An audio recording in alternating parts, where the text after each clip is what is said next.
budeme čítať údaje z koláčových, čiže kruhových grafov.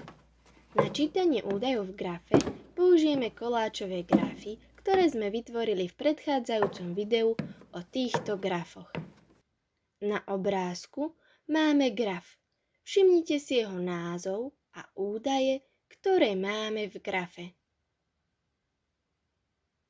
Teraz vám budem pokladať otázky. Po každej otázke vám nechám chvíľku na premyslenie správnej odpovede a potom poviem odpoveď. Ak by vám mnou vyhradený čas na premyslenie nestačil, kľudne si video zastavte a pustite, keď budete pripravení. Vyskúšajme teda prvú otázku. Ako sa graf nazýva?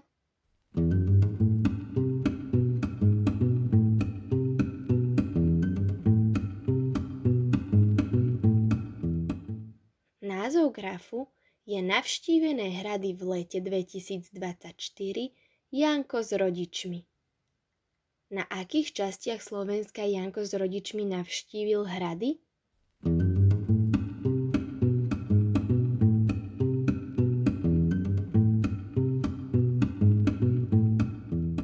Janko s rodičmi navštívili hrady na západnom, strednom a východnom Slovensku.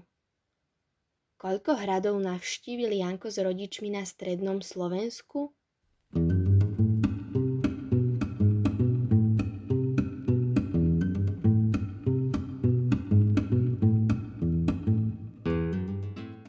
Janko s rodičmi na strednom Slovensku navštívil 2 hrady. Koľko hradov navštívili na východnom Slovensku?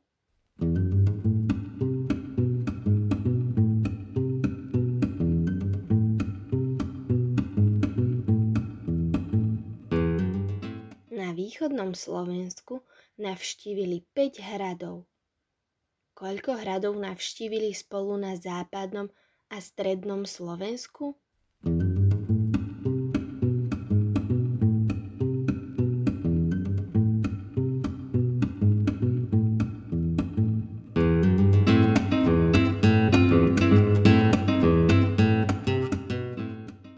Na západnom Slovensku navštívili 3 hrady. Na strednom Slovensku navštívili 2 hrady. 3 plus 2 sa rovná 5. Takže spolu na strednom a západnom Slovensku navštívili 5 hradov. Výborne, vyskúšajme si čítať údaje z ďalšieho grafu. Najskôr si dobre prezrime názov grafu a údaje v ňom zaznačené.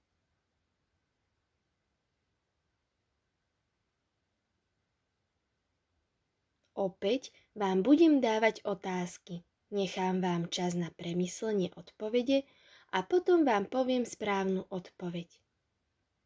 Čo znamená číslo 5 pri Jankovi?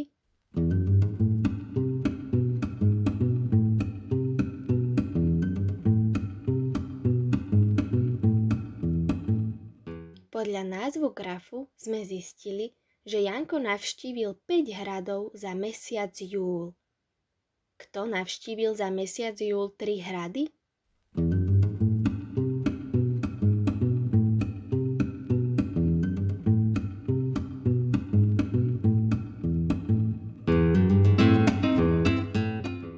Za mesiac júl navštívil 3 hrady Peťko. Kto je v grafe označený modrou farbou?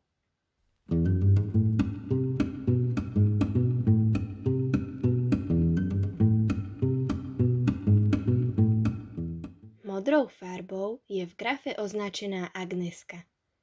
Kto navštívil 2 hrady za mesiac jún?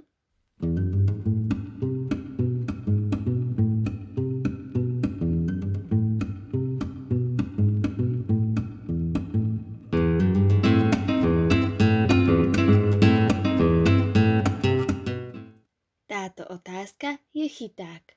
Ak ste odpovedali, že neviete, alebo že tento údaj v grafe nie je, vaša odpoveď je správna, pretože graf nám hovorí, koľko hradov navštívili kamaráti za mesiac júl a nie jún, ako sa pýtam v otázke.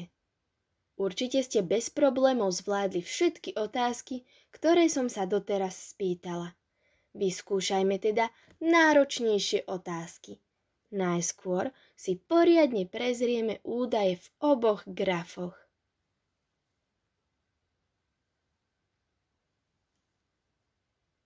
Ak ste si grafy poriadne prezreli, poďme na otázky. Ktorá trieda zozbierala najviac kilogramov papiera za prvý týždeň súťaže?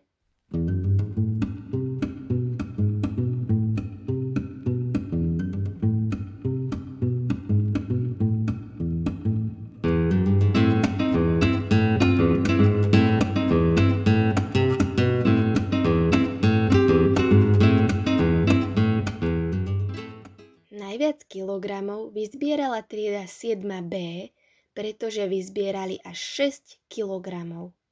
Ktoré triedy vyzbierali rovnako kilogramov papiera počas prvého týždňa?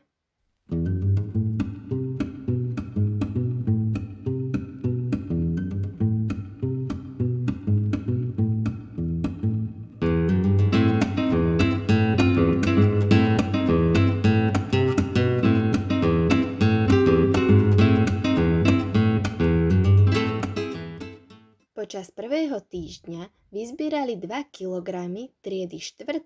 A a 1. B. Ktorá trieda vyzbierala najmenej kilogramov papiera za druhý týždeň súťaže?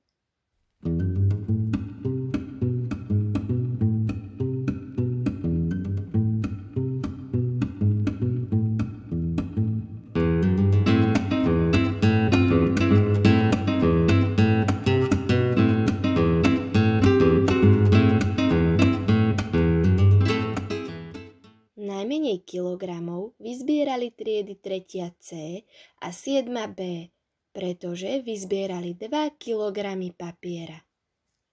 Ktorý týždeň súťaže vyzbierala viac papiera? 5. C?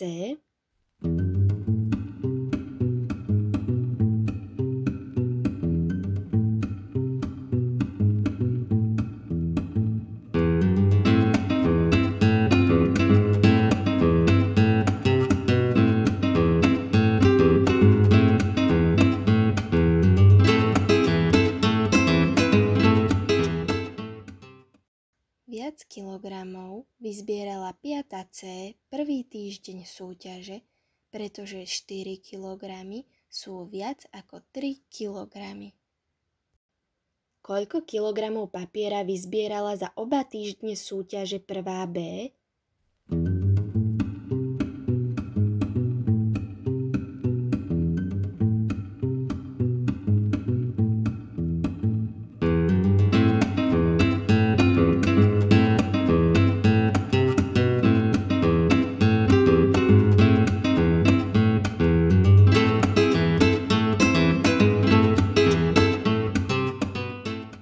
Prvý týždeň vyzbierala 2 kg. Druhý týždeň vyzbierala 5 kg. Teda 2 plus 5 sa rovná 7. Odpoveď znie, za oba týždne súťaže vyzbierala 1. B 7 kg papiera. Vyzbierala viac kilogramov papiera 3. C alebo 7. B za prvý týždeň súťaže?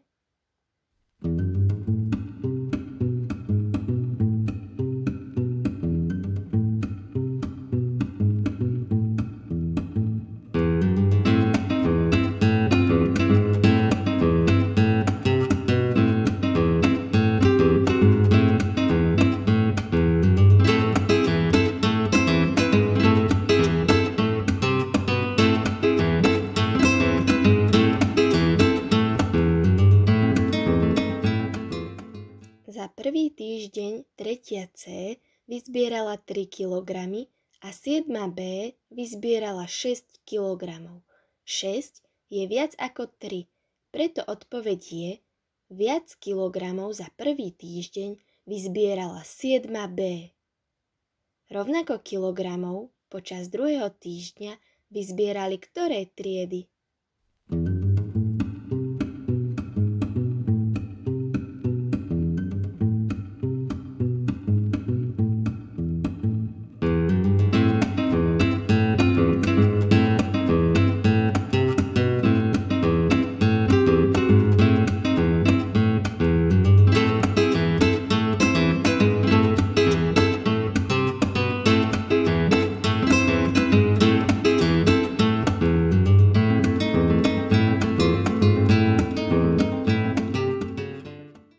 počas druhého týždňa rovnako kilogramov vyzbierali triedy 4. A a 5. C.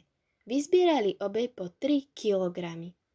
A tiež rovnako kilogramov počas druhého týždňa vyzbierali triedy 3. C a 7. B. Obe triedy vyzbierali 2 kilogramy. Koľko kilogramov za prvý týždeň vyzbierali všetky triedy spolu?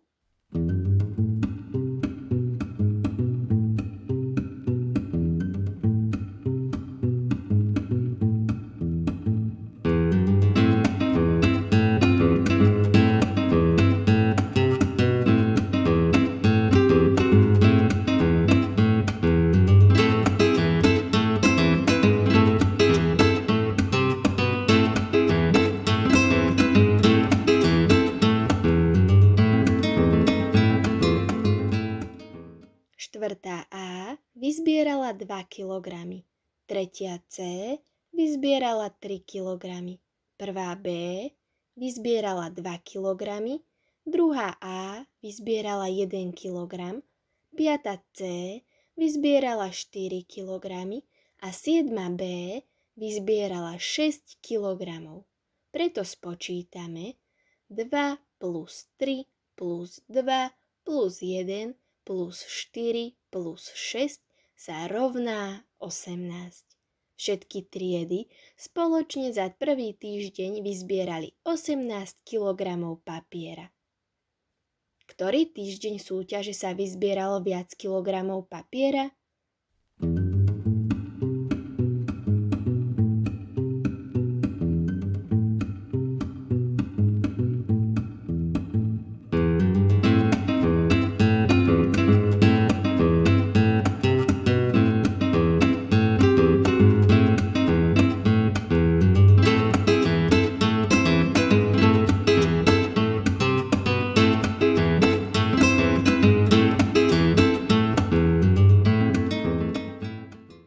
Prvý týždeň sme si spočítali v predchádzajúcej otázke.